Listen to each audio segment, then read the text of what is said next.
এবারে আমি বরিশালের বিখ্যাত হাতে মাখা ডাল রান্না করব।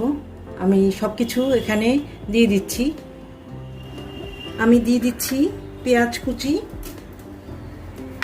দিয়ে দিচ্ছি রসুন কুচি,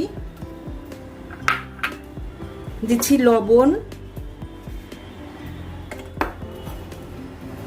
লাল মরিচের গুঁড়ো, দিয়ে দিচ্ছি সর্ষের তেল। এবারে আমি ডালটাকে এভাবে হাতে মাখিয়ে সামান্য পানি দিয়ে বসিয়ে দিব। আমি দিয়ে দিচ্ছি প্রয়োজন মতো পানি। ডাল সিদ্ধ হতে যে পরিমাণ পানি লাগবে আমি দিয়ে দিয়েছি। এবারে আমি লো ফ্লেমে ডালটা মাখা মাখা করে রান্না করে নিব। ডালটা আমি একটু নেড়ে চেড়ে দিচ্ছি। ডালে আমি 2টো তেজপাতা দিয়ে দিচ্ছি।